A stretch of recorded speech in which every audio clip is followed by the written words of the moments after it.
Odd सतगुरु रामपाल जी परमेश्वर जी की जय हो।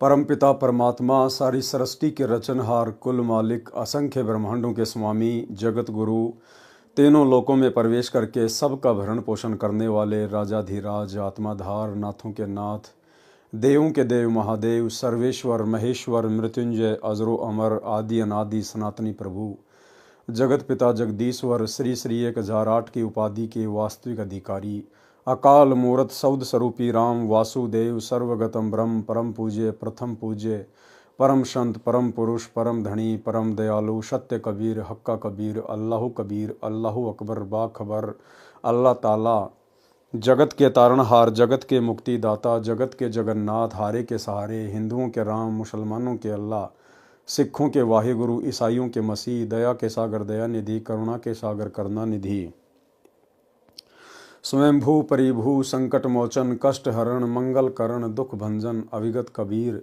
निर्विकार निर्विषम परमात्मा, अलय अलेख सतगुरु, आदि अनादि सतगुरु, असली मर्यादा पुरुषोत्तम, असली राम, असली कृष्ण, असली घनश्याम, असली मुरारी, राजाओं के राजा, महाराजाओं के महाराजा, शहंशाहों के शहंशाह, सम्राटों के सम्राट, भगवानों के भगवान, अल्लाहों के अल्लाह, प्रभुओं के प्रभु, मसीहाओं के मसीह, सच्चे वाहिगुरु, बाबाओं के बाबा, पीरों के पीर, सेठों के सेठ, जगत सेठ, सावलसा सेठ, सर्वगुण संपन्न, अनंत कोटि कलाओं के स्वामी, अनंत कोटि ब्रह्मांडों के नायक, योगियों में महायोगी, ध्यानियों में महाध्यानी, सिद्धों में परम सिद्ध, ज्ञानियों में तत्व ज्ञानी, ब्रह्म ज्ञानी, महाज्ञानी, परम ज्ञानी, सर्वश्रेष्ठ ज्ञानी, विज्ञानी, युवा कबीर, समरथ कबीर, असमवात, अमित ओझा, सच्चे रहनुमा, करीम अल्लाह, सुभान अल्लाह, दुनिया के अंतिम पैगंबर, 8 सितंबर 1951 से गांव धनाना, जिला सोनीपत, हरियाणा, भारतवर्ष की पावन भूमि पे प्रकट रियल कल की भगवान श्री नारायण साकार हरि, श्री बाबा साहेब,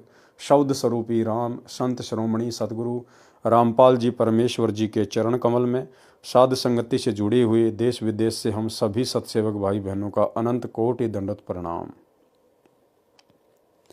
सत्साई भाई और बहनों, दया पूज्य गुरुदेव भगवान की, सतगुरु रामपाल जी परमेश्वर जी की, सारी सृष्टि के रचयिता की, जिनके विशेष आशीर्वाद से आप और हम सभी सत्सेवक भाई बहन साध संगति से जुड़कर अपनी आत्मा के कल्याण हेतु भक्ति मार्ग पर गुरुदेव के तत्व ज्ञान को आधार बनाकर दृढ़ता के साथ निरंतर आगे की ओर बढ़ रहे हैं।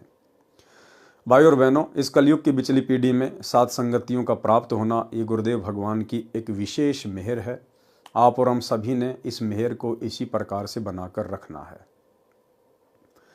गुरुदेव के आशीर्वाद से उन्हीं के कर कमल से लिखित पवित्र पुस्तक कबीर सागर के सरलार्थ के ऊपर वीडियो बनाने की श्रृंखला जारी है।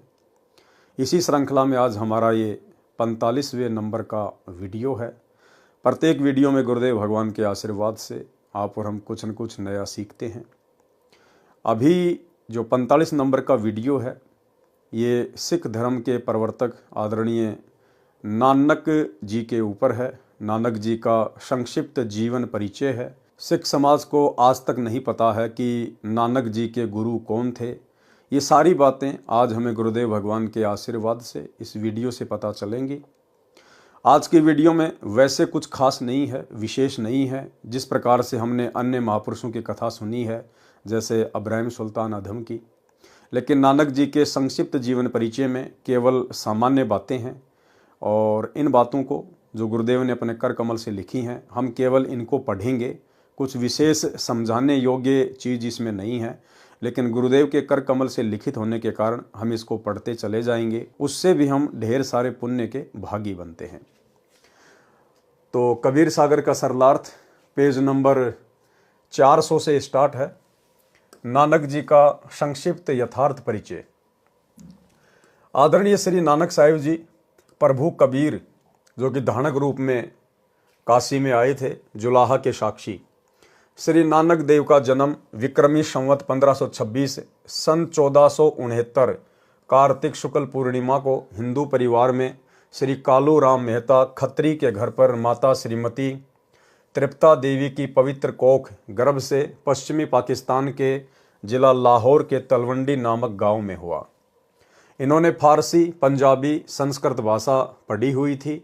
श्रीमद् भगवद गीता जी को श्री ब्रजलाल पांडे से पढ़ा करते थे। श्री नानक देव जी के श्री चंद तथा लक्ष्मी चंद 2 लड़के थे। श्री नानक जी अपनी बहन नानकी की ससुराल शहर सुल्तानपुर में अपने बहनोई श्री जयराम जी की कृपा से सुल्तानपुर के नवाब के यहाँ मोदी खाने की नौकरी किया करते थे। प्रभु में असीम प्रेम था, क्योंकि यह पुण्यात्मा युगों युगों से पवित्र भक्ति ब्रह्म भगवान यानी काल की करते हुए आ रही थी। सतयुग में यही नानक जी राजा अम्बरीश थे तथा ब्रह्म भक्ति विष्णु जी को इष्ट मानकर किया करते थे। दुर्वासा जैसे महान तपस्वी भी इनके दरबार में हार मानकर क्षमा याचना करके गए थे। त्रेता युग में श्री नानक जी की आत्मा राजा जनक विदेही बने, जो सीता जी के पिता कहलाए। उस समय सुखदेव ऋषि, जो महर्षि वेदव्यास के पुत्र थे, जो अपनी सिद्धि से आकाश में उड़ जाते थे, परंतु गुरु से उपदेश नहीं ले रखा था। जब सुखदेव विष्णु लोक के स्वर्ग में गए तो गुरु न होने के कारण वापस आना पड़ा। यानी बिना गुरु के तो हम काल लोक के इन विशेष सुखदायी जगहों पर भी नहीं रह सकते। बैकुंठ में, स्वर्ग में, जन्नत में हम बिना अधिकारी गुरु बनाए और उसके बताए अनुसार भक्ति किए बिना हम इस काल के स्वर्ग में भी नहीं जा सकते। 84 लाख योनियां और नरक ही प्राप्त होते हैं। अगर किसी ने काल की भक्ति करनी है तो भी अधिकारी गुरु को ही धारण करके भक्ति करनी पड़ेगी, तभी थोड़ा बहुत समय वो स्वर्ग में काट पाएगा। अन्यथा मरने के बाद में सीधा प्रेत योनि, उसके बाद उनके श्राद्ध निकालो, फिर वे 84 में चले जाएंगे, फिर नरक भोगेंगे। विष्णु जी के आदेश से राजा जनक को गुरु बनाया, तब स्वर्ग में स्थान प्राप्त हुआ। अब सुखदेव ऋषि आम सांसारिक लोगों की नज़र में कितनी बड़ी तोप थी। वो सुखदेव ऋषि जो महर्षि वेद व्यास जी का पुत्र था, जिस वेद व्यास जी ने 18 पुराण, गीता, वेद इन सब का अनुवाद किया, इनको लिखा। ऋषि सुखदेव उनका पुत्र था और सुखदेव ऋषि में पिछले जन्म जन्मांतरों की भक्ति थी। उसके अंदर इतनी सिद्धि थी कि वो सशरीर पृथ्वी लोक से उड़कर स्वर्ग में चला जाता था, देवताओं के लोक में चला जाता था। ऐसे एक बार उसने श्री विष्णु जी के लोक में जाने की सोची, और जैसे ही वो श्री विष्णु जी के लोक में जाने लगा तो द्वारपालों ने वहीं पर रोक दिया। उसने कहा, भाई मुझे अंदर क्यों नहीं जाने दिया जा रहा। द्वारपालों ने कहा, जी आपके गुरु कौन है, आपके गुरु का नाम बताइए। यदि आपने गुरु बनाया होगा, गुरु यदि आपका अधिकारी होगा तो ही आप इस लोक में प्रवेश कर पाएंगे। तो सुखदेव ने कहा कि मुझे गुरु बनाने की क्या आवश्यकता है, मेरे अंदर तो पहले से बहुत ज़्यादा रिद्धि सिद्धि है। बोला, जी यहाँ का जो नियम है वो नियम है। बोला, आप मेरी भगवान विष्णु से बात कराइए। तुरंत वहाँ भगवान विष्णु प्रकट हो गए। विष्णु भगवान ने कहा कि भाई आप कितने बड़े रिद्धि सिद्धि वाले हैं, कुछ भी है, जो नियम है वो नियम है। यदि आपने गुरु धारण कर रखा है, वो भी अधिकारी, तो आप जी मेरे लोक में प्रवेश कर सकते हैं, अन्यथा नहीं कर सकते। और भाई और बहनों, वो सुखदेव ऋषि जब राजा परीक्षित को तक्षक नाग ने डसा, 7वें दिन उसकी मृत्यु होनी थी, और 7वें दिन जब उसको तक्षक नाग ने डसा तो उस समय सुखदेव ऋषि स्वर्ग लोक से परीक्षित राजा की भक्ति के आधार से विमान में बैठकर पृथ्वी पर आया था, उसको श्री सुख सागर की कथा सुनाने के लिए। जब ऐसे ऋषि महात्माओं को भी, सुखदेव जैसे ऋषि महात्मा को भी बिना गुरु के स्वर्ग में जाने की इजाजत नहीं, तो भाई और बहनों भला आम प्राणियों की क्या औकात है। वर्तमान के शंकराचार्यों की, आचार्यों की, मंडलेश्वरों की, दुनिया भर के गुरुओं की रोजाना यूट्यूब पर 4, 5, 10 आचार्य शंकराचार्य रोज पैदा होते हैं। भला इनकी क्या औकात है, इनमें से तो कोई अधिकारी ही नहीं है। तो बिना गुरु के आप जी या तो सीधे 84 लाख योनियों में जाओगे, या फिर नरक में जाओगे, या सीधे भूत बनोगे, प्रेत बनोगे।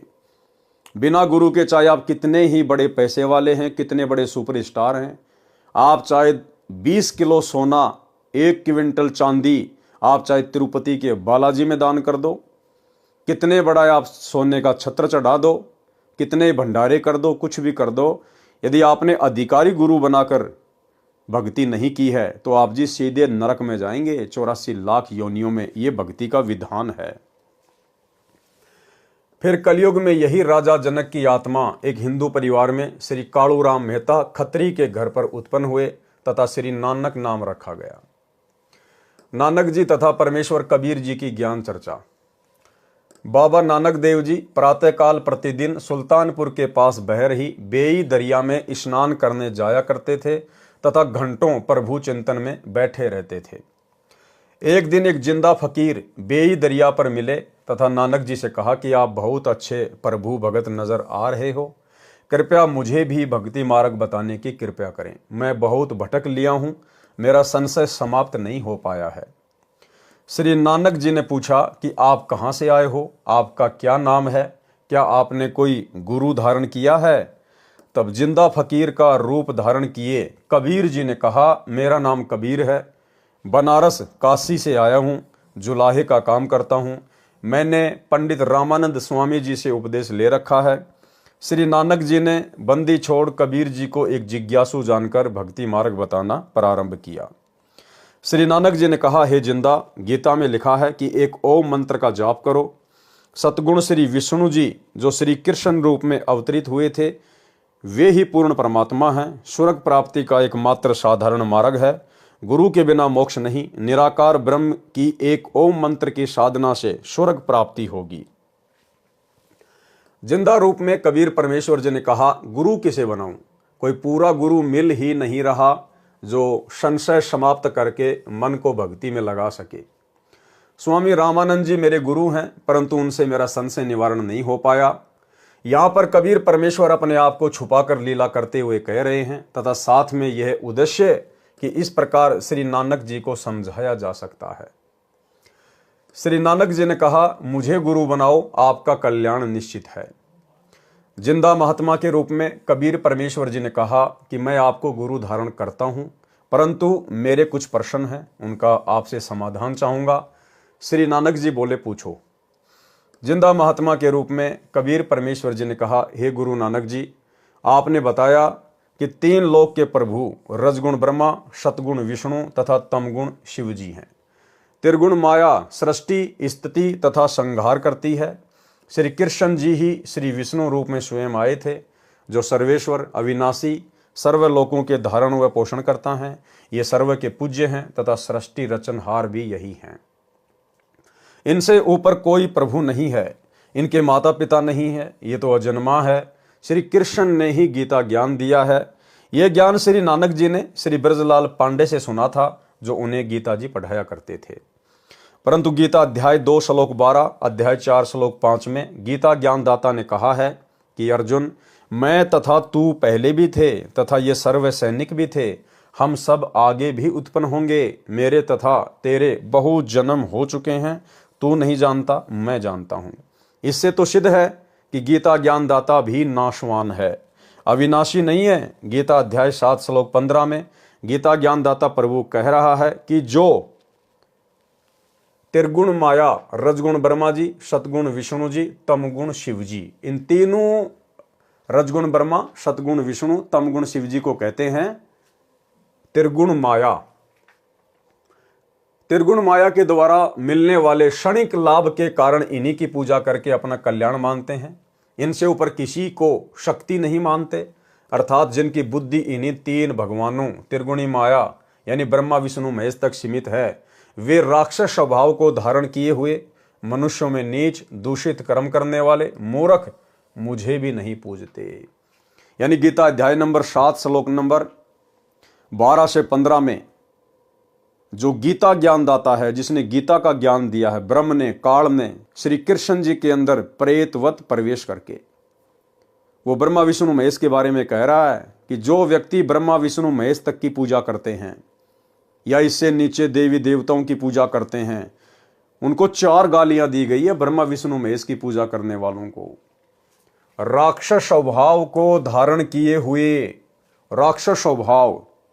अभी जैसे दास ने एक छोटा सा वीडियो बनाकर सतलोक आश्रम मैनेजमेंट हरियाणा के ऊपर जो गोहाना में जाटों की धर्मशाला बनाने का ठेका ले रहे हैं, जब दास ने जाट समाज को समझाने के लिए एक वीडियो बनाया तो किस प्रकार से वीडियो में कमेंट्स आ रहे थे, दास के पास में फ़ोन आ रहे थे, सीधी माँ बहन की गालियाँ। जबकि आप उनके घर में जाके देखो, ब्रह्मा विष्णु महेश के वो पुजारी हैं, मंदिरों में पैदल यात्रा पे जाते हैं, भंडारे करवाते हैं, और उनका स्वभाव राक्षस जैसा। तो ब्रह्मा विष्णु महेश तक की साधना करने वालों को, भक्ति करने वालों को 4 गालियां दी गई है गीता जी अध्याय 7 श्लोक नंबर 12 से 15 में। वे राक्षस स्वभाव को धारण किए हुए मनुष्यों में नीच दुष्कर्म करने वाले, ये ब्रह्मा विष्णु महेश तक की भक्ति करने वाले चोरी भी कर सकते हैं, जारी भी कर सकते हैं, बलात्कार भी कर सकते हैं। इनका कोई स्टैंड नहीं है, क्योंकि इनको तत्व ज्ञान नहीं है, इनको सच्चा सतगुरु प्राप्त नहीं है। दुष्कर्म करने वाले मूर्ख मुझे भी नहीं पूछते। इससे तो सिद्ध हुआ कि श्री विष्णु सतगुण आदि पूजा के योग्य नहीं है, तथा अपनी साधना के विषय में गीता ज्ञानदाता प्रभु ने गीता अध्याय 7 श्लोक 18 में कहा है कि मेरी पूजा भी घटिया है, अनुतमाम है।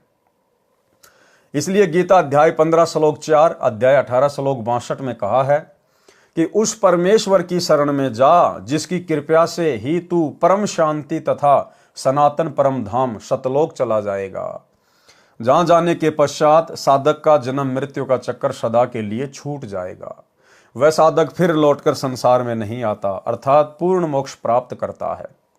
उस परमात्मा के विषय में गीता ज्ञानदाता प्रभु ने कहा है कि मैं नहीं जानता, उसके विषय में पूर्ण संत तत्वदर्शी संतों से पूछो।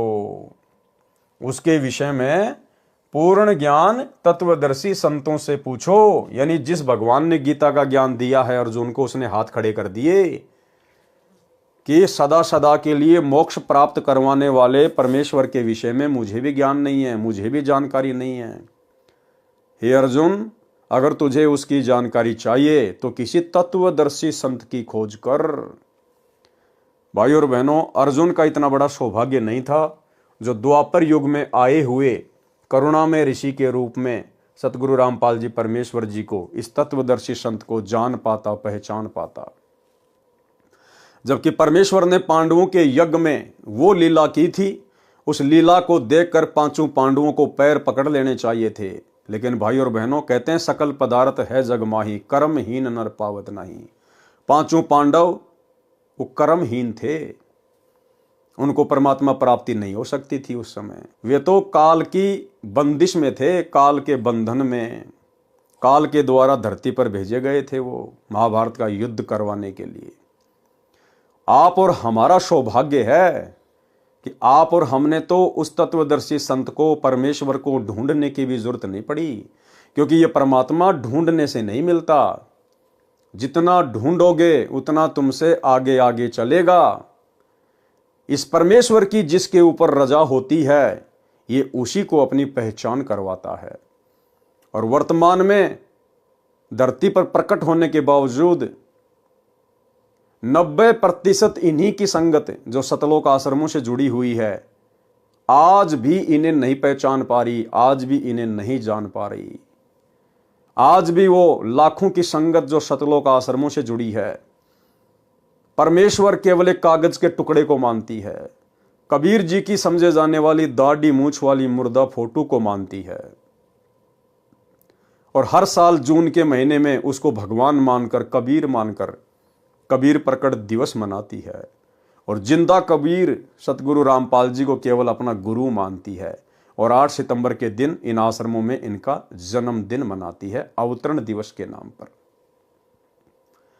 और इस परमेश्वर ने अपनी पहचान केवल अपने चंद बच्चों को करवाई है, जो साध संगति से जुड़े हुए हैं, जिन्हें सतसेवक कहते हैं। और जैसे ही सतसेवकों ने अपने पिता को पहचाना, आज वर्तमान में अपने पिता की गैर हाजिरी में इन फर्जी आश्रमों में जाना छोड़ दिया, ज्ञान को आधार बना लिया, अपने गुरु को ही परमात्मा मान लिया, और मर्यादाओं में रहकर नेक नीति से काम धंधा करके अपनी भक्ति को सफल कर रहे हैं। कि मैं नहीं जानता, उसके विषय में पूर्ण ज्ञान तत्वदर्शी संतों से पूछो, क्योंकि वो तत्वदर्शी संत स्वयं परमात्मा ही होता है। अन्यथा परमात्मा से बढ़कर परमात्मा की जानकारी किसी तत्वदर्शी संत को कैसे हो जाएगी, जब 21 ब्रह्मांड का स्वामी, 21 ब्रह्मांड का नकली भगवान, ये काल, ये ज्योति निरंजन हाथ खड़े कर रहा है गीता का ज्ञान बताते समय, तो भला 21 ब्रह्मांड में उससे सर्वश्रेष्ठ और कौन आ गया जो परमेश्वर की जानकारी रखता है, और यदि उस काल के 21 ब्रह्मांड में लीला करते हुए सतगुरु रामपाल जी उस तत्व ज्ञान को बता रहे हैं, उस परमात्मा की जानकारी दे रहे हैं जो ज्ञान इस काल को भी नहीं है, तो सतगुरु रामपाल जी कोई काल के 21 ब्रह्मांड के निवासी नहीं है। ये स्वयं परमेश्वर हैं, तत्वदर्शी संत हैं, कबीर देव हैं, अपने आप को छुपाकर सारी लीला कर रहे हैं। उसके विषय में पूर्ण ज्ञान तत्वदर्शी संतों से पूछो, जैसा वे कहें वैसे साधना करो, जैसा वे कहें वैसे साधना करो। और उन्होंने कहा कि बच्चों, हमें राजनीति नहीं करनी, हमारा राजनीति और राजनेताओं से कोई लेना देना नहीं है। हमारी जो संस्था है वो गैर राजनीतिक है, धार्मिक संस्था है। लेकिन आज उनके परिवार ने इस संस्था को राजनीतिक बना दिया। गुरुदेव ने कहा, बेटो हमें कोई गेम नहीं खेलना, हमने तो मोबाइल में भी कोई वीडियो गेम नहीं खेलना, कोई ताश खेल रहा है तो हमने बैठना भी नहीं है, सहयोग भी नहीं करना है। बाकी ये मैच वगैरह देखना, ये क्रिकेट वगैरह, कबड्डी, वॉलीबॉल, फुटबॉल, चेस, शतरंज वगैरह, ये कैरम वगैरह कुछ नहीं खेलना। इससे हमारी समासें बर्बाद होंगी, हमारा मन डाइवर्ट होगा, भक्ति से हटेगा। लेकिन संत रामपाल जी के कलयुगी परिवार ने धनाना गांव में बैडमिंटन का स्टेडियम बना दिया, कबड्डी के मैच करवाए जा रहे हैं, 31 हज़ार रुपये की गुरुदेव का बड़ा लड़का वीरेंद्र ट्रॉफी में इनाम दे रहा है। गुरुदेव ने कहा, बेटा भक्ति करो, परमात्मा तुम्हें कोई भी रोग नहीं होने देगा। इसके बावजूद गुरुदेव के कलयुगी परिवार ने धनाना आश्रम में 200 एकड़ जमीन में बहुत बड़े हॉस्पिटल का काम शुरू कर दिया। इन्हें बीमार होने का डर है, इन्हें अपने बाप की भक्ति पे विश्वास नहीं है। और भी ना जाने कितने कुकर्म सामाजिक संगठनों के साथ मिलकर इन लोगों ने करवाए हैं।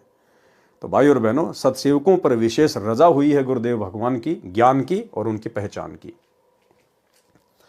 जैसा वे कहें वैसे साधना करो। प्रमाण गीता अध्याय 4 श्लोक 34 में श्री नानक जी से परमेश्वर कबीर साहिब जी ने कहा कि क्या वह तत्वदर्शी संत आपको मिला है जो पूर्ण परमात्मा की भक्ति विधि बताएगा? श्री नानक जी ने कहा, नहीं मिला। परमेश्वर कबीर जी ने कहा, जो भक्ति आप कर रहे हो यह तो पूर्ण मोक्षदायक नहीं है। उस पूर्ण परमात्मा के विषय में पूर्ण ज्ञान रखने वाला मैं ही वह तत्वदर्शी संत हूं। बनारस काशी में धानक जुलाहे का कार्य करता हूं। गीता ज्ञान दाता प्रभु स्वयं को नाशवान कह रहा है। जब स्वर्ग तथा महास्वर्ग भी नहीं रहेगा तो साधक का क्या होगा? जैसे आपने बताया कि श्रीमद् भगवद गीता में लिखा है कि ओम मंत्र के जाप से स्वर्ग प्राप्ति हो जाती है। वहां स्वर्ग में साधक जन कितने दिन रह सकते हैं? श्री नानक जी ने उत्तर दिया, जितना भजन तथा दान के आधार पर उनका स्वर्ग का समय निर्धारित होगा, उतने दिन स्वर्ग में आनंद लेकर रह सकते हैं। जिंदा फकीर ने प्रश्न किया कि तत्पश्चात कहाँ जाएंगे? उसके बाद कहाँ जाएंगे भाई? जब आपकी भक्ति और दान की कमाई समाप्त हो जाएगी, फिर आपको स्वर्ग से कहाँ भेजा जाएगा? उत्तर नानक जी का, फिर इस मृत लोक में आना होगा, इसी पृथ्वी पर आना होगा तथा कर्म आधार पर अन्य योनियां भी भोगनी पड़ेंगी, यानी गधा, कुत्ता, सुअर भी बनना पड़ेगा। प्रश्न जिंदा रूप में कबीर साहिब का, क्या जन्म मरण मिट सकता है? उत्तर श्री नानक जी का, नहीं। गीता में कहा है, अर्जुन तेरे मेरे अनेक जन्म हो चुके हैं और आगे भी होंगे तथा जन्म मरण बना रहेगा। गीता अध्याय 2 श्लोक 12 तथा अध्याय 4 श्लोक 5। शुभ कर्म ज्यादा करने से स्वर्ग का समय अधिक हो जाता है। प्रश्न जिंदा फकीर कबीर जी का, गीता अध्याय नंबर 8 के श्लोक नंबर 16 में लिखा है कि ब्रह्मलोक से लेकर सर्वलोक नाशवान है। उस समय कहाँ रहोगे? जब न पृथ्वी रहेगी, न श्री विष्णु रहेगा, न विष्णुलोक, न स्वर्गलोक तथा पूरे ब्रह्मांड का विनाश होगा। इसलिए गीता ज्ञान दाता प्रभु कह रहा है कि किसी तत्वदर्शी संत की खोज कर, फिर जैसे उस पूर्ण परमात्मा की प्राप्ति की विधि वह संत बताए उसके अनुसार साधना कर। उसके पश्चात उस परम पद परमेश्वर की खोज करनी चाहिए, जहां पर जाने के पश्चात साधक का फिर जन्म मरण कभी नहीं होता, अर्थात फिर लौटकर संसार में नहीं आते। जिस परमेश्वर से सभी ब्रह्मांडों की उत्पत्ति हुई है, मैं गीता ज्ञानदाता भी उसी पूर्ण परमात्मा की शरण में हूं। गीता अध्याय 4 श्लोक 34, अध्याय 15 श्लोक 4। इसलिए कहा है कि अर्जुन सर्वभाव से उस परमेश्वर की शरण में जा, जिसकी कृपा से ही तू परम शांति तथा सतलोक स्थान अर्थात सचखंड में चला जाएगा। गीता अध्याय 18 श्लोक 62। उस पूर्ण परमात्मा की प्राप्ति का ओम तत्सत केवल यही मंत्र है। गीता अध्याय 17 श्लोक 23 में। उत्तर नानक जी का, इसके बारे में मुझे ज्ञान नहीं। जिंदा फकीर कबीर साहिब ने श्री नानक जी को बताया कि यह सर्व काल की कला है। गीता अध्याय नंबर 11 के श्लोक नंबर 32 में स्वयं गीता का ज्ञान देने वाला काल कह रहा है, ब्रह्म कह रहा है कि मैं काल हूं और सभी को खाने के लिए आया हूं। वही निरंकार कहलाता है, उसी काल का ओमकार ओम मंत्र है। गीता अध्याय नंबर 11 के श्लोक नंबर 21 में अर्जुन ने कहा कि आप तो ऋषियों को भी खा रहे हो, देवताओं को भी खा रहे हो, जो आपका ही सुमरण स्तुति वेद विधि अनुसार कर रहे हैं। इस प्रकार कालवश सभी साधक साधना करके उसी के मुख में प्रवेश करते रहते हैं। आपने इसी काल ब्रह्म की साधना करते करते असंख्यों युग बीत गए। 60,000 जन्म तो आपके महर्षि तथा महान भगत रूप में हो चुके हैं नानक जी के, फिर भी काल के लोक में जन्म मृत्यु के चक्कर में ही रहे हो।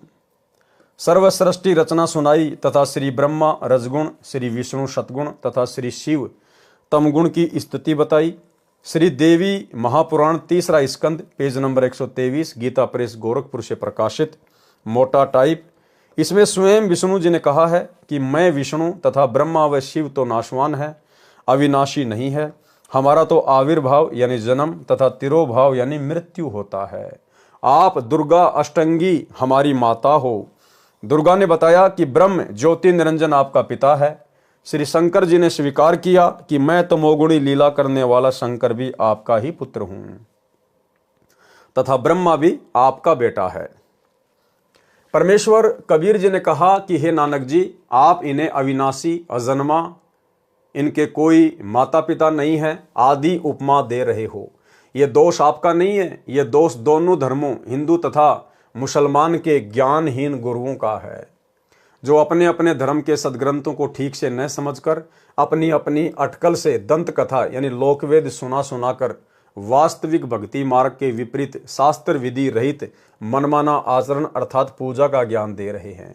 दोनों ही पवित्र धर्मों के पवित्र शास्त्र एक पूर्ण प्रभु का ही ज्ञान करा रहे हैं।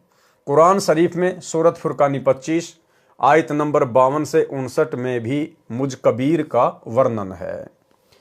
श्री नानक जी ने कहा कि यह तो आज तक किसी ने नहीं बताया, इसलिए मन स्वीकार नहीं कर रहा है। तब जिंदा फकीर जी कबीर साहिब जी श्री नानक जी की अरुचि देखकर चले गए। उपस्थित व्यक्तियों ने श्री नानक जी से पूछा, यह भगत कौन था जो आपको गुरुदेव कह रहा था? नानक जी ने कहा, यह काशी में रहता है, नीच जाति का जुलाहा धानक कबीर था। बेतुकी बातें कर रहा था, कह रहा था कि कृष्ण जी तो काल के चक्कर में हैं तथा मुझे भी कह रहा था कि आपकी साधना ठीक नहीं है। देखो भाई और बहनों, सोचने की बात है। अब आप और हमें विश्वास होगा कि कैसे पूर्ण संत की शरण में आने के बाद, परमात्मा की शरण में आने के बाद हमारे पिछली जितनी भी गलतियां हैं, जितने भी हमारे पाप कर्म हैं जन्म जन्मांतरों के, कैसे वो परमात्मा उनका सफाया कर देता है। एक सत्संग में गुरुदेव भगवान ने आर्य समाज के प्रवर्तक महर्षि दयानंद सरस्वती के विषय में बताया कि उसने अपने कर कमल से लिखित पुस्तक सत्यार्थ प्रकाश में कबीर जी के लिए बहुत ही उल्टा सीधा बोला है कि कबीर जो है एक ऐसे ही व्यक्ति था, नीची जाति का था, किसी ब्राह्मण ने उसको शिष्य नहीं बनाया, जिस कारण से वो ब्राह्मणों से द्वेष करने लग गया और अपनी तरफ से मनगढ़ंत बातें लिखने लग गया, बताने लग गया। और कुछ नीच जाति के जुलाहे धानक, क्या कहा, कुछ नीची जाति वाले धानक जुलाहे कबीर के सपोर्टर बन गए। तो गुरुदेव ने महर्षि दयानंद की अज्ञानता को बार बार बताया कि वो जातिवाद में कितना विश्वास रखता था। वो जुलाहों को नीच कहकर संबोधित कर रहा था। भाई और बहनों, कबीर जी को नीच जुलाहा धानक कहकर तो यहां पर नानक जी भी संबोधित कर रहे हैं। देखिएगा, जब वहां उपस्थित भक्तों ने नानक जी से पूछा कि ये कौन था ये फकीर जो आपसे बात कर रहा था, उपस्थित व्यक्तियों ने श्री नानक जी से पूछा, ये भगत कौन था जो आपको गुरुदेव कह रहा था? नानक जी ने कहा, यह काशी में रहता है, नीच जाति का जुलाहा धानक कबीर था, बेतुकी बातें कर रहा था। लेकिन परमेश्वर बार बार सत्संगों में इस बात का जिक्र क्यों नहीं करते कि नानक जी जुलाहों को नीच कहा करते थे, नीच कहा करते थे, और महर्षि दयानंद का बार बार जिक्र करते हैं? क्योंकि नानक जी फिर आगे चलकर कबीर जी की शरण में आ गए थे, कबीर जी के शिष्य बन गए थे, भगत बन गए थे। और जब भगत बन जाता है कोई परमात्मा का, तो वो जात पात से दूर हो जाता है, धर्म की जंजीरों से, जातियों की बेड़ियों से अपने आप को अलग कर लेता है। इसलिए परमात्मा उसके पिछले अवगुणों को फिर माफ कर देता है, उनका फिर जिक्र नहीं करता परमात्मा। तो इसी प्रकार से परमेश्वर की जब हम शरण में आ जाते हैं, पूर्ण संत की शरण में, तो परमेश्वर हमारे पिछले जन्म जन्मांतरों के पाप कर्मों को साफ कर देते हैं, उनका सफाया कर देते हैं। कह रहा था कि श्री कृष्ण तो काल के चक्कर में है, तथा मुझे भी कह रहा था कि आपकी साधना ठीक नहीं है। तब मैंने बताना शुरू किया, तब हार मानकर चला गया। इस वार्ता से सिखों ने श्री नानक जी को परमेश्वर कबीर साहिब जी का गुरु मान लिया। श्री नानक जी प्रथम वार्ता पूज्य कबीर परमेश्वर के साथ करने के बाद ये तो जान गए थे कि मेरा ज्ञान पूर्ण नहीं है, तथा गीता जी का ज्ञान भी उससे कुछ भिन्न ही है जो आज तक हमें बताया गया था। इसलिए हृदय से प्रतिदिन प्रार्थना करते थे कि वही संत एक बार फिर आए। मैं उससे कोई वाद विवाद नहीं करूंगा, कुछ प्रश्नों का उत्तर अवश्य चाहूंगा। परमेश्वर कबीर जी तो अंतर्यामी हैं तथा आत्मा के आधार व आत्मा के वास्तविक पिता हैं। भाई और बहनों, वही की वही लीला, जो लीला परमेश्वर जी ने धर्मदास जी के साथ की, जो लीला परमेश्वर ने नानक जी के साथ में की, अन्य बड़े बड़े महापुरुषों के साथ में की। प्रथम बार परमात्मा उनको मिले, अपना ज्ञान सुनाया। उसके बाद उन महापुरुषों की अरुचि देखकर, भक्ति में विशेष रुचि ना देखकर, वाद विवाद करता हुआ देखकर परमात्मा वहां से अंतर्ध्यान हो जाते हैं। उसके बाद वे आत्माएं काफी लंबे समय तक पश्चाताप करती रहती हैं, 2 महीने 6 महीने।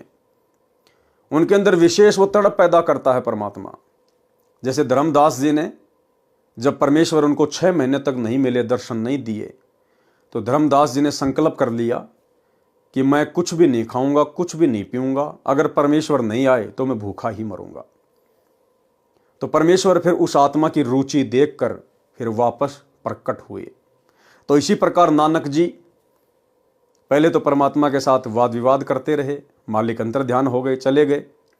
लेकिन मन ही मन में नानक जी सोच रहे थे कि मेरा ज्ञान तो बिल्कुल आधा अधूरा है, और जो बातें वो फकीर कह रहा था बिल्कुल सत्य थी, कांटे की थी, भले मैं अभिमानवश नहीं मान रहा था। और मन ही मन में सोच रहे थे कि एक बार भगवान वो फिर से मिले, वो फिर से मिले, मैं कोई वाद विवाद नहीं करूंगा, मैं आगे का ज्ञान समझूंगा। फिर परमेश्वर जो है नानक जी को मिले, उनकी रुचि देखकर। ठीक इसी प्रकार भाइयों और बहनों, परमात्मा इस कलयुग की वर्तमान बिचली पीढ़ी में धरती पर सतगुरु रामपाल जी के रूप में प्रकट हैं, वही कबीर परमात्मा। परमेश्वर ने सन 1994 से अपने यथार्थ 13वें कबीर पंथ की नींव डाली। दिन रात एक कर दी परमेश्वर ने, अपनी नौकरी को भी ठोकर मार दी, अपने परिवार को भी ठोकर मार दी, कभी मुड़ के नहीं देखा। दिन रात एक कर दी हम आत्माओं तक ये सत्ज्ञान पहुंचाने के लिए।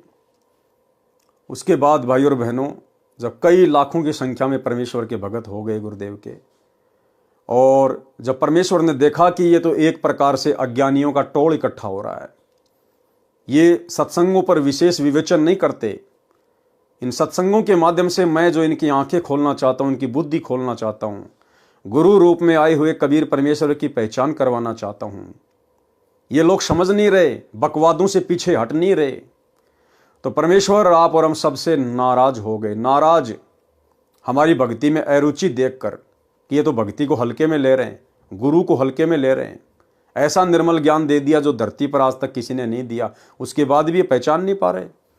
परमेश्वर हमारी अरुचि देखकर और हमसे दूर हो गए। भाई और बहनों, धर्मदास जी ने तो मात्र परमात्मा को 6 महीने में प्रसन्न कर लिया था। नानक जी ने भी कुछ ही महीनों में परमात्मा को प्रसन्न कर लिया था। लेकिन आज हम पिछली पीढ़ी के भगत 10 साल से अपने परमेश्वर को जो है प्रसन्न नहीं कर पा रही है। 10 साल से कुछ एक आत्माएं प्रयास कर रही हैं, लगी हुई है अपने परमेश्वर को परमेश्वर मानकर, ज्ञान आधार से अपने घर को आश्रम बनाकर हर प्रकार से मर्यादा में रहकर गुरु को प्रसन्न करने का निरंतर प्रयास कर रही हैं, लेकिन उनकी संख्या बहुत ही कम है सत्सेवकों की, सात संगत वालों की। बाकी जो 90% हैं जो सतलोक आश्रमों से जुड़े हुए हैं, उनकी बकवादें बरवाला कांड के बाद से कहीं और ज्यादा बढ़ गई हैं। कम होनी चाहिए थी, परमात्मा को प्रसन्न करना चाहिए था, लेकिन उन 90% भक्तों की बकवादें, गुरुदेव के कलयुगी परिवार की बकवादें, इन कोऑर्डिनेटरों की बकवादें पहले से कहीं और ज्यादा बढ़ गई। और यही कारण है कि परमेश्वर भक्ति में संगत की अरुचि देखकर आज 10 साल से संगत को दर्शन नहीं दे रहे। हिसार जेल में बैठे हुए हैं परमात्मा, क्योंकि वो अंतर्यामी है, हर एक आत्मा की स्थिति से परिचित है। तो भक्तों में अभी वो तड़फ है नहीं, भक्तों में अभी वो कशक है नहीं, जिसके चलते हमारे गुरुदेव भगवान हिसार जेल से बाहर आ सके। तो भाई और बहनों, हम साथ संगत से जुड़े हुए भाई बहनों ने निरंतर प्रयास करते रहना है। अब हमने मर्यादा नहीं टूटने देनी है, भले हम टूट जाएं, घर छूट जाए, संसार छूट जाए, जगत रूठ जाए, लेकिन हमने अपने गुरुदेव को नहीं रूठाना है। असंख्य युग हो गए गुरुदेव को अप्रसन्न करते हुए। ये समय मिला है, ये मौका मिला है, ये मोक्ष का प्राइम टाइम है। ये योग संयोग महायोग सब कुछ गुरुदेव ने जोड़ा है। अन्यथा इस कलयुग की बिचली पीढ़ी में जिस समय परमात्मा धरती पे हैं और इस पीक टाइम में आप और हमारे को मनुष्य जन्म मिलना, जिस समय धरती पर अरबों खरबों में प्राणी हैं जिनको संत रामपाल जी में परमात्मा की सूरत भी दिखाई नहीं देती, उन्हें पता ही नहीं है, और आप और हम उनके शरण में आ चुकी हैं। चंद आत्माएं भक्ति कर रहे हैं, और सबसे बड़ी बात, हमें गुरु रूप में कबीर जी की पहचान हो गई। तो भाई और बहनों, आप और हमने निरंतर धर्मदास जी की तरह, नानक जी की तरह, अन्य महापुरुषों की तरह हमारी जो गलतियां बन चुकी हैं, हमने अपनी गलतियों की निरंतर परमेश्वर से क्षमा याचना मांगते रहना है, और विधि विधान अनुसार गुरुदेव को भोग लगाना, तीनों समय की विधान और विधि अनुसार आरतियां करना, अपना सुमरण करना, मर्यादाओं का विशेष ध्यान रखना, गुरु के अलावा किसी और में कोई आस्था नहीं रखना, उस दाढ़ी मूछ वाले कबीर जी की समझे जाने वाली नकली फोटो को भगवान मानकर उसका कबीर प्रकट दिवस नहीं मनाना, गरीबदास जी का बोध दिवस नहीं मनाना, अपने गुरु के अलावा न कबीर जी की फोटो अपने घर पे रखनी है, ना गरीबदास जी की, ना पंडित चिदानंद जी की, ना दादा गुरु जी की। तो आप और हमने ज्ञान आधार से गुरु को प्रसन्न करने का प्रयास करना है, और हमारी इसी सच्ची तड़फ और लगन को देखकर गुरुदेव भगवान अवश्य दर्शन देंगे, और आप और हमारे कारण बाकी लोगों को भी गुरुदेव के दर्शन होंगे। तो हमने अपने प्रयास को सतत जारी रखना है। वह आत्मा के वास्तविक पिता हैं, अपनी प्यारी आत्माओं को ढूंढते रहते हैं। कुछ समय के उपरांत जिंदा फकीर रूप में कबीर जी ने उसी बेई नदी के किनारे पहुंचकर श्री नानक जी को राम राम कहा। उस समय श्री नानक जी कपड़े उतारकर स्नान के लिए तैयार थे। जिंदा महात्मा केवल श्री नानक जी को दिखाई दे रहे थे, अन्य को नहीं। श्री नानक जी से वार्ता करने लगे। कबीर जी ने कहा कि आप मेरी बात पर विश्वास करो, एक पूर्ण परमात्मा है तथा उसका सतलोक स्थान है, जहाँ की भक्ति करने से जीव सदा के लिए जन्म मरण से छूट सकता है। उस स्थान तथा उस परमात्मा की प्राप्ति की साधना का केवल मुझे ही पता है, अन्य को पता नहीं। तथा गीता अध्याय नंबर 18 के श्लोक 62, अध्याय 15 श्लोक 4 में भी उस परमात्मा तथा स्थान के विषय में वर्णन है। पूर्ण परमात्मा गुप्त है, उसकी शरण में जाने से, उसी की कृपा से तू शाश्वतम यानी अविनाशी अर्थात सत्य स्थानम यानी सतलोक को प्राप्त होगा। गीता ज्ञानदाता प्रभु भी कह रहा है कि मैं भी उसी आदि पुरुष परमेश्वर नारायण की शरण में हूँ। श्री नानक जी ने कहा कि मैं आपकी एक परीक्षा लेना चाहता हूँ, मैं इस दरिया में छिपूंगा और आप मुझे ढूंढना। यदि आप मुझे ढूंढ दोगे तो मैं आपकी बात पर विश्वास कर लूँगा। यह कहकर श्री नानक जी ने बेई नदी में डुबकी लगाई तथा मछली का रूप धारण कर लिया। जिंदा फकीर यानी कबीर पूर्ण परमेश्वर ने उस मछली को पकड़कर जिधर से पानी आ रहा था उस ओर लगभग 3 किलोमीटर दूर ले गए तथा श्री नानक जी बना दिया। प्रमाण श्री गुरु ग्रंथ साहिब सीरी रागू महला पहला घर 4 पृष्ठ 25। तू दरिया दाना बिना मैं मछली कैसे अंत लहा, जहाँ जहाँ देखा ता ता तू है तुझसे निकस फूट मरा, न जाना मेऊ न जाना जाली, जा दुख लागे ता तुझे संभाली रहा हूँ। नानक जी ने कहा कि मैं मछली बन गया था, आपने कैसे ढूंढ लिया। हे परमेश्वर, आप तो दरिया के अंदर सूक्ष्म से भी सूक्ष्म वस्तु को जानने वाले हो। मुझे तो जाल डालने वाले जाली ने भी नहीं जाना तथा गोताखोर ने भी नहीं जाना, अर्थात नहीं जान सका। जब से आपके सतलोक से निकलकर अर्थात आपसे बिछुड़ कर आए हैं, तब से कष्ट पर कष्ट उठा रहा हूँ। जब दुख आता है तो आपको ही याद करता हूँ, मेरे कष्टों का निवारण आप ही करते हो। उपरोक्त वार्ता बाद में काशी में प्रभु के दर्शन करते हुए हुई थी। तब नानक जी ने कहा कि अब मैं आपकी सर्व बात सुनने को तैयार हूँ। कबीर परमेश्वर जी ने वही सृष्टि रचना पुनः सुनाई तथा कहा कि मैं पूर्ण परमात्मा हूँ। मेरा स्थान सचखंड यानी सत्यलोक है। आप मेरी आत्मा हो। काल ब्रह्म आप सभी आत्माओं को भ्रमित ज्ञान से विचलित करता है तथा नाना प्रकार से प्राणियों के शरीर में बहुत परेशान कर रहा है। मैं आपको सत्य नाम यानी सच्चा नाम वास्तविक मंत्र जाप दूंगा, जो किसी शास्त्र में नहीं है, जिसे काल ब्रह्म ने गुप्त कर रखा है। श्री नानक जी ने कहा कि मैं अपनी आंखों अकाल पुरुष तथा सचखंड को देखूं, तब आपकी बात को सत्य मानूं। तब कबीर साहिब जी श्री नानक जी की पुण्यात्मा को सतलोक ले गए। सचखंड में श्री नानक जी ने देखा कि एक असीम तेजोमय मानव सदृश्य शरीर युक्त प्रभु तख्त पर बैठे थे। अपने ही दूसरे स्वरूप पर कबीर साहिब जिंदा महात्मा के रूप में चवर करने लगे। तब श्री नानक जी ने सोचा कि अकाल मूर्त तो ये रब है जो गद्दी पर बैठा है, कबीर जी तो यहाँ का कोई सेवक होगा। उसी समय जिंदा रूप में परमेश्वर कबीर साहिब उसी गद्दी पर विराजमान हो गए तथा जो तेजोमय शरीर युक्त प्रभु का दूसरा रूप था, वह खड़ा होकर तख्त पर बैठे जिंदा वाले रूप पर चवर करने लगा।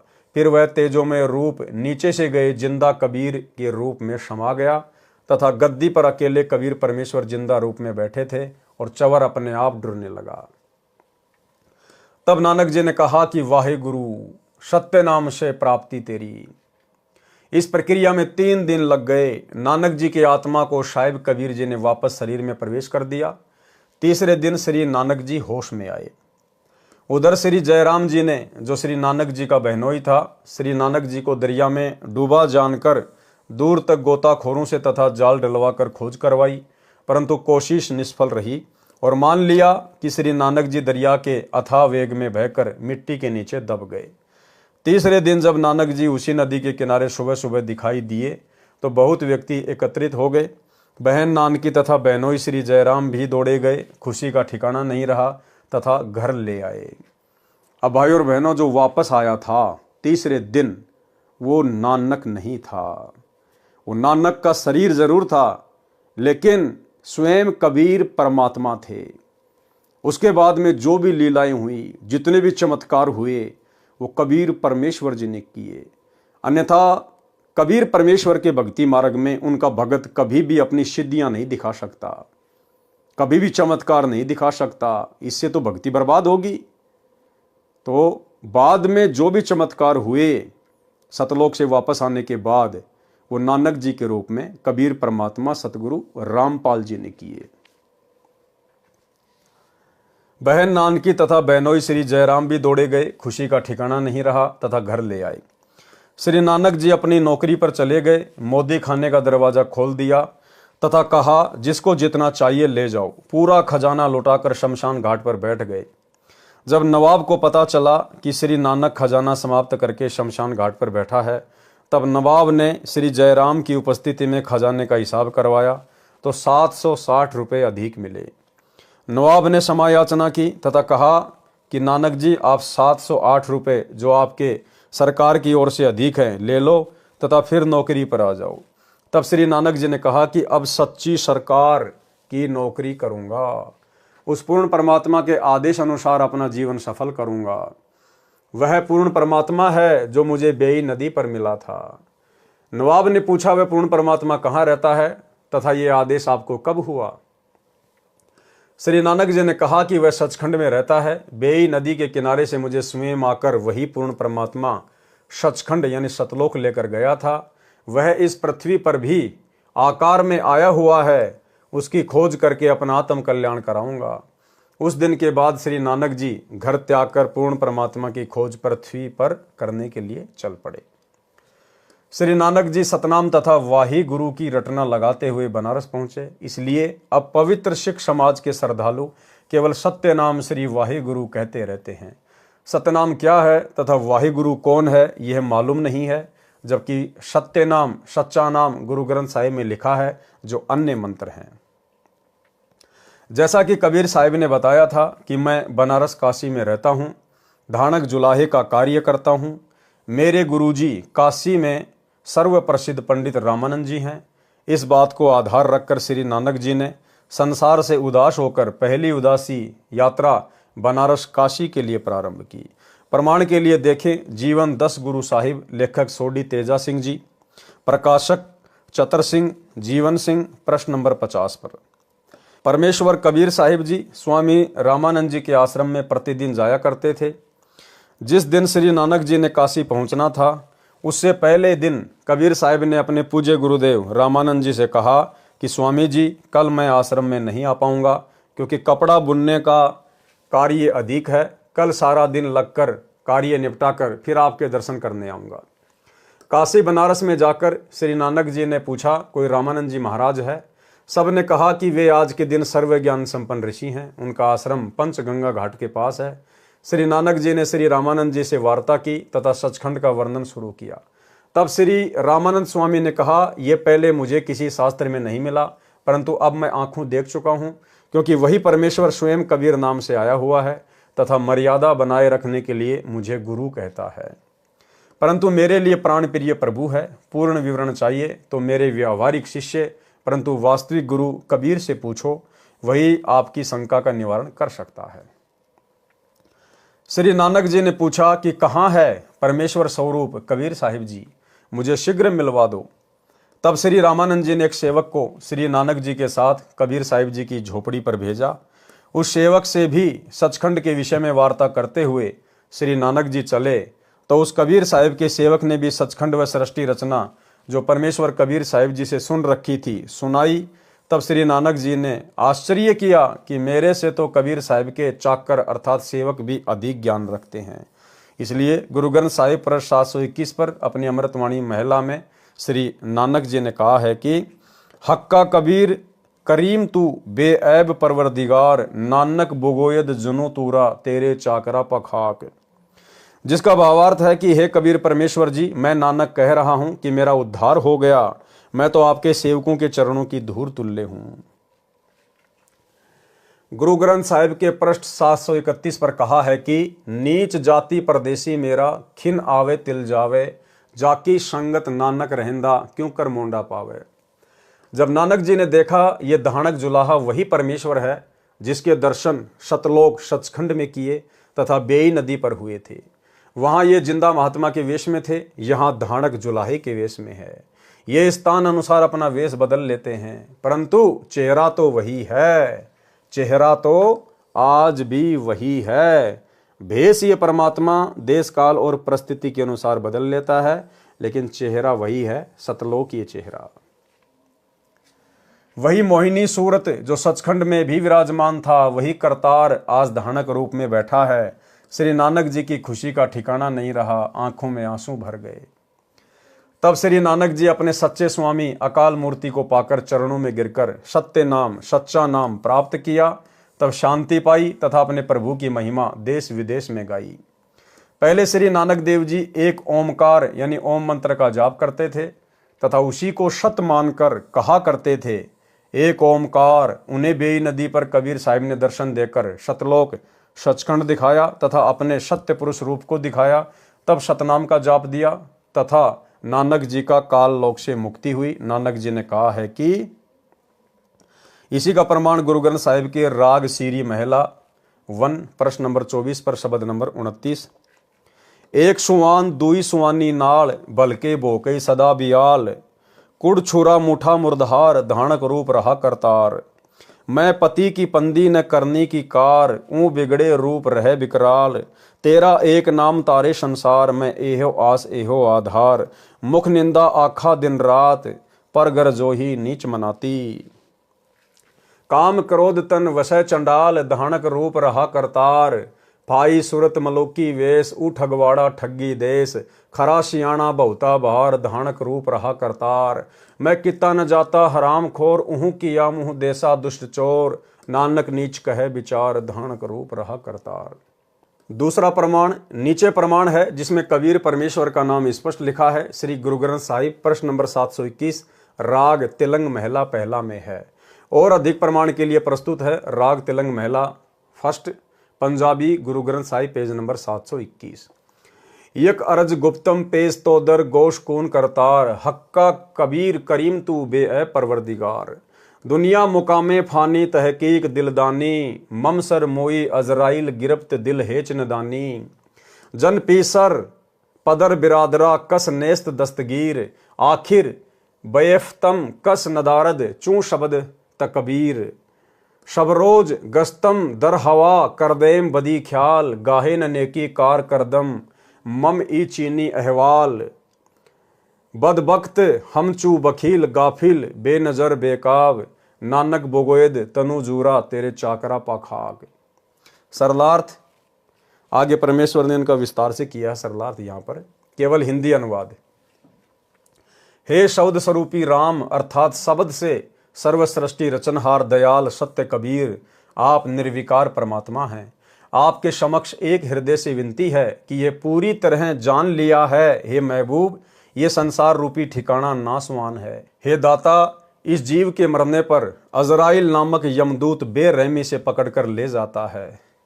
कोई साथी जन जैसे बेटा पिता भाईचारा साथ नहीं देता। अंत समय में कोई भाईचारा, कोई बेटा बेटी, कोई माता पिता, कोई साथ नहीं देगा, कोई सहारा नहीं देगा। इसलिए भाई और बहनों, आप और हमने केवल अपना एक ही साथी बनाना है और है भी एक ही, केवल गुरुदेव भगवान। हमने सतलोक आश्रम मैनेजमेंट हरियाणा वालों की तरह ना तो जाट आरक्षणों में बैठकर जाटों को अपना साथी बनाना है, ना फालतू का भाईचारा बढ़ाना है। आनंदपाल जैसे गुंडों की सीबीआई जांच का समर्थन करके 5 लाख रुपए उसकी सीबीआई जांच के लिए चंदे के रूप में देकर ना हमने राजपूत करनी सेना के साथ में उठना बैठना, ना भाईचारा बनाना है। ना हमने सतलोक आश्रम मैनेजमेंट हरियाणा की तरह गोहाना की जाट धर्मशाला में 5वां फ्लोर जो तकरीबन 1 करोड़ के आसपास बनेगा, ना हमने ये फालतू का भाईचारा निभाकर हमने अपने पैरों पर कुल्हाड़ी मारनी है। अंत में ये समाज, ये कुल किसी काम नहीं आएगा, कोई ढाल नहीं अड़ाएगा, केवल मर्यादा तोड़वाएगा। इसलिए हमने केवल एकमात्र भाईचारा, एकमात्र हमारा जो साथी है, केवल अपने गुरुदेव भगवान को ही बनाकर चलना है। हे दाता, इस जीव के मरने पर अजराइल नामक यमदूत बेरहमी से पकड़कर ले जाता है। कोई साथी जन जैसे बेटा पिता भाईचारा साथ नहीं देता। अंत में सभी उपाय और फर्ज कोई क्रिया काम नहीं आता। प्रतिदिन गस्त की तरह न रुकने वाली चलती हुई वायु की तरह बुरे विचार करते रहते हैं। शुभ कर्म करने का मुझे कोई जरिया या साधन नहीं मिला। ऐसे बुरे समय कलयुग में हमारे जैसे नादान लापरवाह शतमार्ग का ज्ञान न होने से ज्ञान नेत्रहीन था तथा लोकवेद के आधार से अनाप शनाप ज्ञान कहता रहता था। नानक जी कहते हैं कि मैं आपके सेवकों के चरणों की धूल डूबता हुआ बंदा नानक पार हो गया।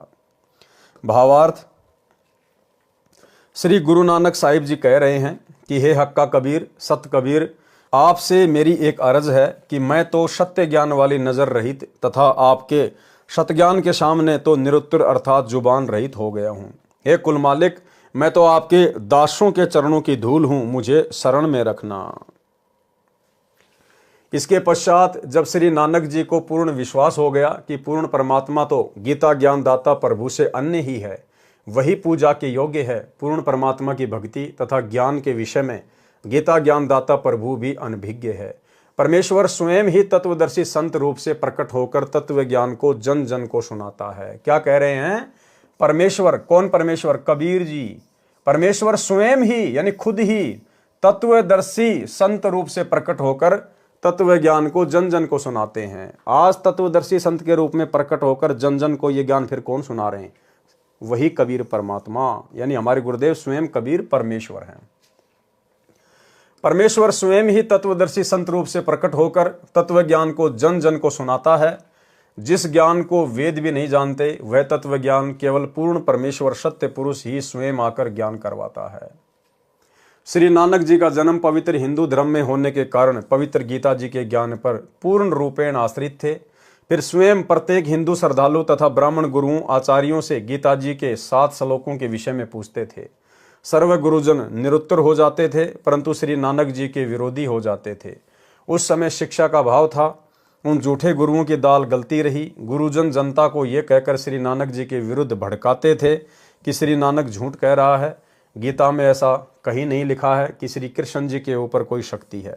कबीर प्रभु से तत्व ज्ञान से परिचित होकर श्री नानक जी पवित्र मुसलमान धर्म के श्रद्धालुओं तथा काजी व मुल्लाओं तथा पीरों गुरुओं से पूछा करते थे कि पवित्र कुरान शरीफ की सूरत फुरकानी संख्या 25 आयत नंबर 19, 21, 52 से 58, 59 में कुरान शरीफ बोलने वाला प्रभु अल्लाह कह रहा है कि सर्व ब्रह्मांडों का रचनहार, सर्व पाप गुनाहों का नाश क्षमा करने वाला, जिसने 6 दिन में सृष्टि रचना की तथा 7वें दिन तख्त पर जा विराजा, जो सर्व के पूजा इबादत ही कबीरा पूजा के योग्य है, वह कबीर परमेश्वर है। काफिर लोग अल्लाह कबीर प्रभु को समर्थ नहीं मानते। आप उनकी बातों में मत आना। मेरे द्वारा दिए इस कुरान शरीफ के ज्ञान पर विश्वास रखकर उनके साथ ज्ञान चर्चा रूपी संघर्ष करना।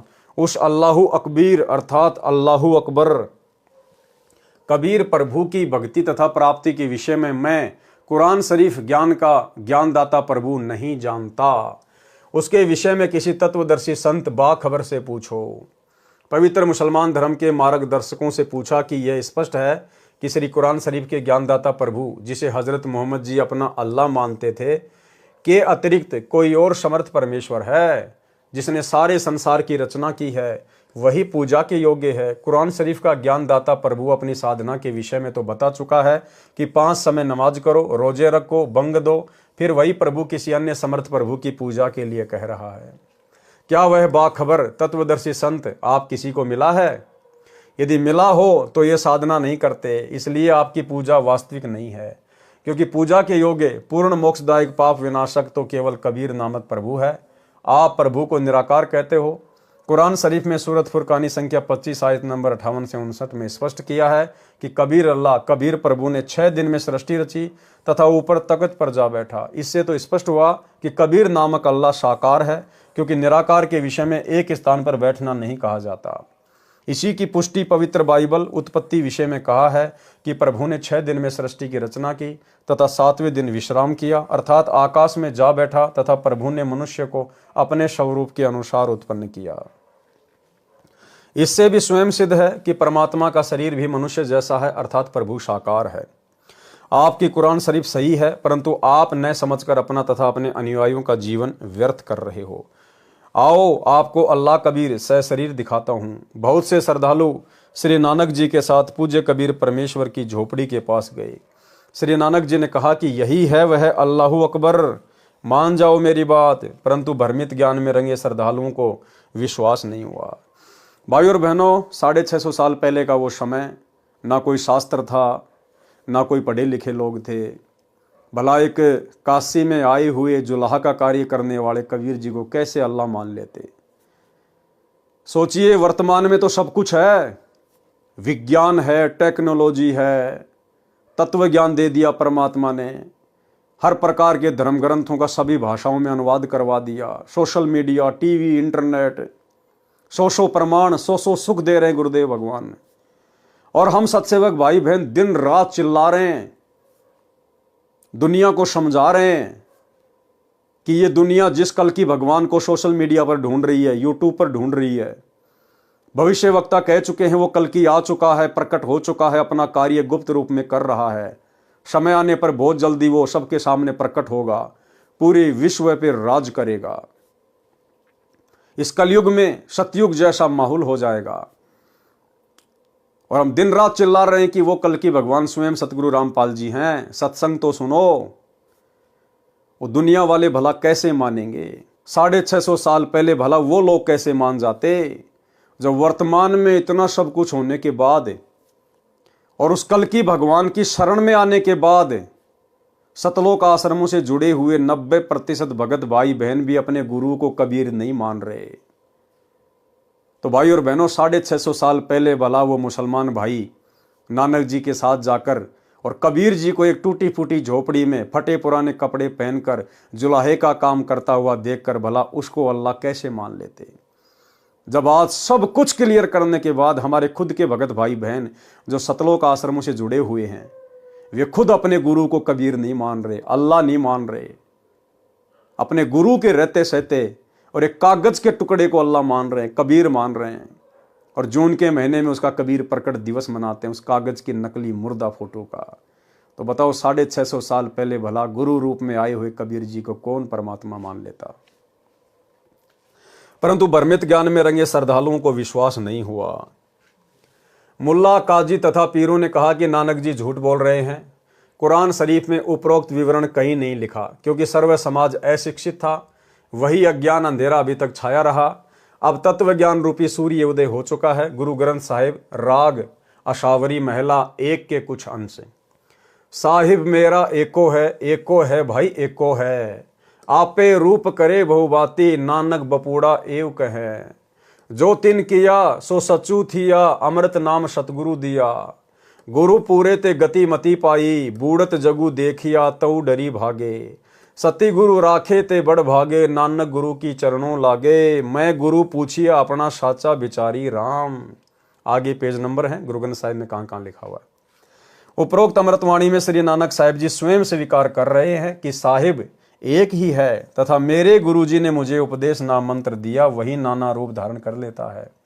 अर्थात वही सत्य पुरुष है, वही जिंदा रूप बना लेता है, वही दानक रूप में भी विराजमान होकर आम व्यक्ति अर्थात भगत की भूमिका करता है। ठीक इसी प्रकार ये सारा रोल वर्तमान में वही कबीर परमात्मा सतगुरु रामपाल जी के रूप में कर रहे हैं कि साहिब से सतगुरु भय, सतगुरु से भय साध, ये तीनों अंग एक हैं, गति कुछ अगम अगाध। शास्त्र विरुद्ध पूजा करके सारे जगत को जन्म मृत्यु व कर्म फल की आग में जलते देखकर जीवन व्यर्थ होने के डर से भागकर मैंने गुरुजी के चरणों में शरण ली। बलिहारी गुरु आपने दियो हाड़ी सदवार, जिन मानस ते देवते किए करत न लागी वार, आपी ने आप सजियो आपी ने रचियो नाऊ, दुई कुदरती साचिए करी आसणु डिठो चाऊं, दाता करता आपे तू तुसी देवही करही पशाऊं, तू जनोई सबसे दे लैस ही जिंद कवाऊं, करी आसणु डिठो चाऊं। अब ये पंजाबी भाषा है, अरबी का भी इसमें मिक्स है, तो आप और हम तो नहीं समझ सकते इसको, लेकिन परमात्मा ने सरलार्थ किया हुआ है। भावार्थ है कि पूर्ण परमात्मा जिंदा का रूप बनाकर बेई नदी पर आए, अर्थात जिंदा कहलाए तथा स्वयं ही दो दुनिया, ऊपर सतलोक आदि तथा नीचे ब्रह्म व परब्रह्म के लोक को रचकर ऊपर सत्य लोक में आकार में आसन पर बैठकर चाव के साथ अपने द्वारा रची दुनिया को देख रहे हैं। तथा आप ही स्वयंभू अर्थात माता के गर्भ से जन्म नहीं लेते, स्वयं प्रकट होते हो। यही प्रमाण पवित्र यजुर्वेद अध्याय 40 मंत्र 8 में है कि कबीर मनीषी स्वयंभू परिभू व्यवधाता। भावार्थ है कि कबीर परमात्मा सर्वज्ञ है, मनीषी का अर्थ है सर्वज्ञ होता है तथा अपने आप प्रकट होता है। वह सनातन परिभू अर्थात सर्वप्रथम वाला प्रभु है। वह सर्व ब्रह्मांडों का व्यवधाता अर्थात भिन्न भिन्न सर्व लोकों का रचनहार है। एहू जीऊं बहुते जन्म भरमिया, ता सतगुरु शब्द सुनाइया। भावार्थ है कि श्री नानक साहिब जी कह रहे हैं कि मेरा ये जीव बहुत समय से जन्म तथा मृत्यु के चक्कर में भ्रमता रहा। अपूर्ण सतगुरु ने वास्तविक नाम प्रदान किया। श्री नानक जी के पूर्व जन्म सतयुग में राजा अमरीश, त्रेता में राजा जनक हुए थे और फिर नानक जी हुए तथा अन्य योनियों के जन्मों की तो गिनती ही नहीं। इस निम्न लेख में प्रमाणित है कि कबीर साहिब तथा नानक जी की वार्ता हुई है। यह भी प्रमाण है कि राजा जनक विदेही भी श्री नानक जी थे तथा श्री सुखदेव जी भी राजा जनक का शिष्य हुआ था। निर्मल जल बतलाइया मो कहूं राम मिलावन हारो, नानक जी जब हम भगत भये सुखदेवा, जनक विदे किया गुरुदेवा। कली मही जुलाहा नाम कबीरा, ढूंढते चित भैया न थीरा, बहुत भांति कर सिमरन कीना, इह मन चंचल तभु न बीना। जब करी ज्ञान भये उदासी, तब न काटी काली फांसी। जब हम हार परे सतगुरु दुआरे, दे गुरु नाम दान लिए उधारे।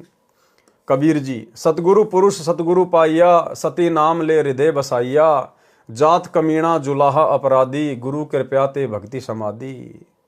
मुक्ति भैया गुरु सतगुरु बचनी, गैया सु सहसा पीरा। जुग नानक सतगुरु जपियों, कीट मुरिद कबीरा। सुनी उपदेश संपूर्ण सतगुरु का, मन मई भया आनंद। मुक्ति का दाता बाबा नानक रिंचक रामानंद। ऊपर लिखी वाणी प्राण संगली नामक पुस्तक से लिखी है। इसमें स्पष्ट लिखा है कि वाणी संख्या 9 तक दोहों में पूरी पंक्ति के अंतिम अक्षर मेल खाते हैं, परंतु वाणी संख्या 10 की 5 पंक्तियां तथा वाणी संख्या 11 की पहली 2 पंक्तियां चौपाई रूप में है तथा फिर 2 पंक्तियां दोहा रूप में है तथा फिर वाणी संख्या 12 में केवल 2 पंक्तियां हैं जो फिर दोहा रूप में है।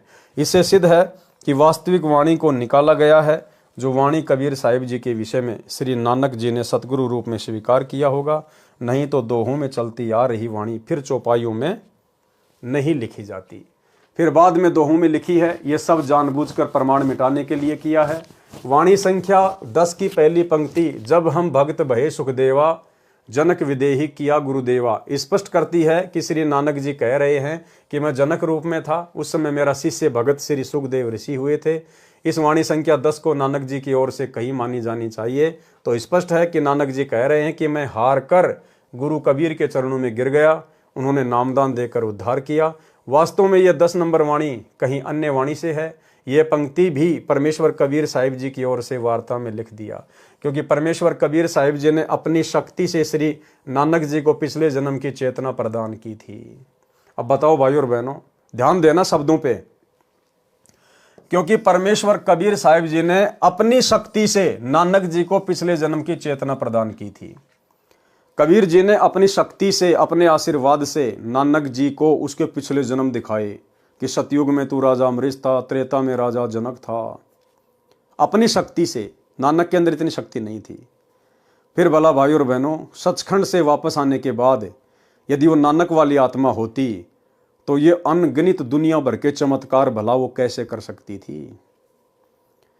तो जिस समय कबीर परमेश्वर नानक जी की आत्मा को निकालकर सचखंड लेकर गए, उनको वापस छोड़ा, तो जब वापस थे तो वो नानक जी की आत्मा नहीं थी। नानक जी की आत्मा को परमात्मा ने मिनी सतलोक में बैठा दिया था कि जब कलयुग की पिछली पीढ़ी आएगी, ये समय, उस समय उस आत्मा को फिर से जन्म देंगे और नानक जी के रूप में फिर सारे चमत्कार कबीर परमेश्वर ने किए।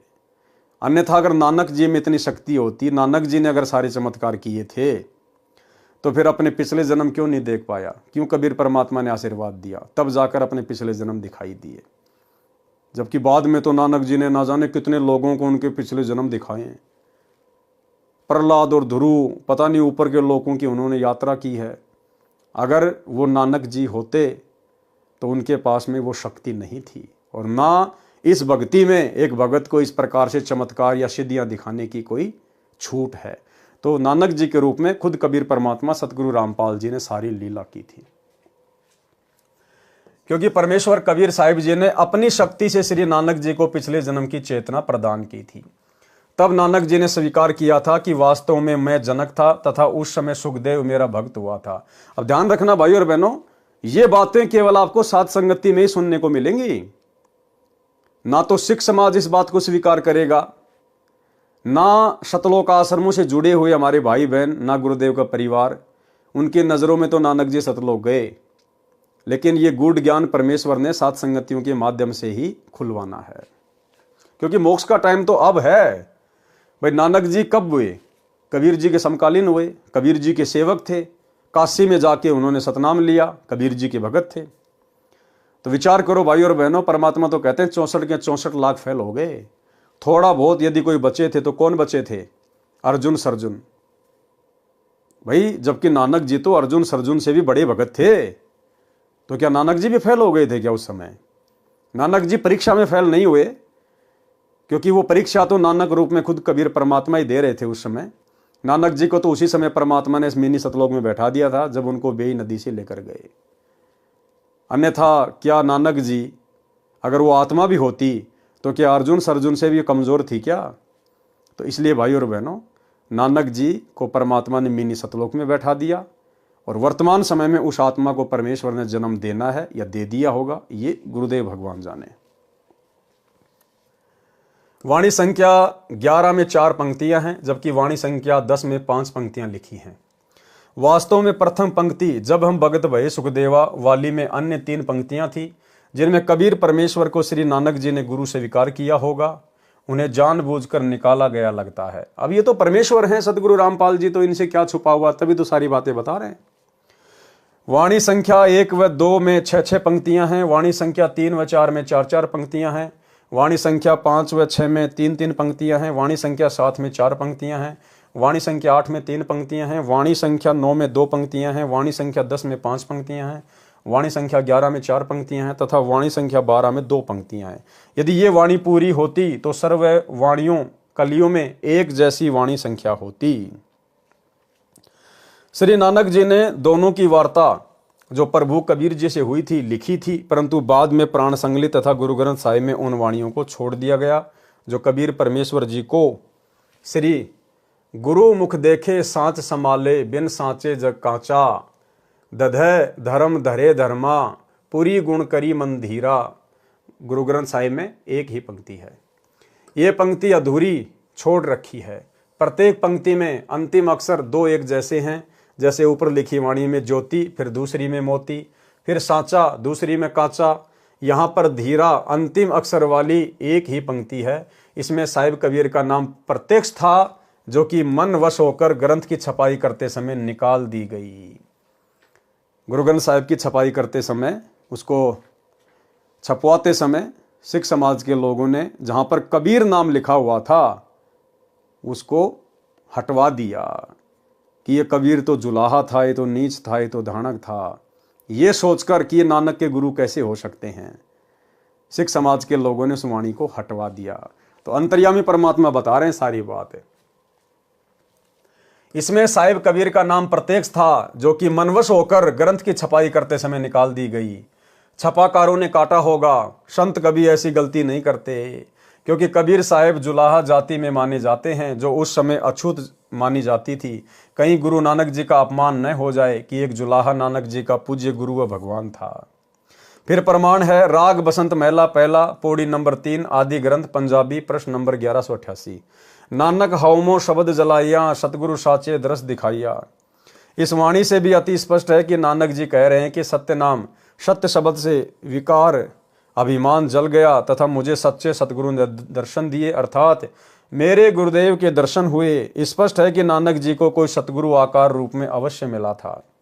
वह ऊपर तथा नीचे पूर्ण प्रमाणित है। स्वयं कबीर साहिब पूर्ण परमात्मा अकाल मूर्त स्वयं सचखंड से तथा दूसरे रूप में काशी बनारस से आकर प्रत्यक्ष दर्शन देकर सचखंड सतलोक भ्रमण करवा के सच्चा नाम उपदेश काशी बनारस में प्रदान किया। आदरणीय गरीबदास जी महाराज, गांव छुडानी, जिला झज्जर, हरियाणा को भी परमेश्वर कबीर जिंदा महात्मा के रूप में जंगल में मिले थे। इसी प्रकार सतलोक दिखाकर वापस छोड़ा था। परमेश्वर ने बताया कि मैंने ही नानक जी तथा श्री दादू जी को पार किया था। जब श्री नानक जी ने पूर्ण परमात्मा को सतलोक में भी देखा तथा फिर बनारस काशी में जुलाहे का कार्य करते देखा, तब उमंग में भरकर कहा था, वाहे गुरु सतनाम, वाहे गुरु, वाहे गुरु। तथा इसी उपरोक्त वाक्य का उच्चारण करते हुए काशी से वापस आए, जिनको श्री नानक जी के अनुयायियों ने जाप मंत्र रूप में जाप करना शुरू कर दिया कि यह पवित्र मंत्र श्री नानक जी के मुख कमल से निकला था, परंतु वास्तविकता को न समझ सके। अब उनसे कौन छुटाए इस नाम के जाप को जो सही नहीं है, क्योंकि वास्तविक मंत्र को बोलकर नहीं सुनाया जाता। उसका सांकेतिक मंत्र सत्य नाम है तथा वाहे गुरु कबीर परमेश्वर को कहा है। इसी का प्रमाण संत गरीबदास साहिब ने अपने सदग्रंथ साहिब में फुटकर साखी का अंग प्रश्न नंबर 386 पर दिया है। गरीब झांकी देख कबीर की नानक की ती, वाह वाह सिखों के गल पड़ी कौन छुटावे ता। गरीब हम सुल्तानी नानक तारे, दादू को उपदेश दिया, जाति जुलाहा भेद न पाया, काशी माहे कबीर हुआ। प्रमाण के लिए जीवन 10 गुरु साहिबान, पेज नंबर 42 से 44 तक। लेखक सोडी तेजा सिंह जी, प्रकाशक चतर सिंह जीवन सिंह।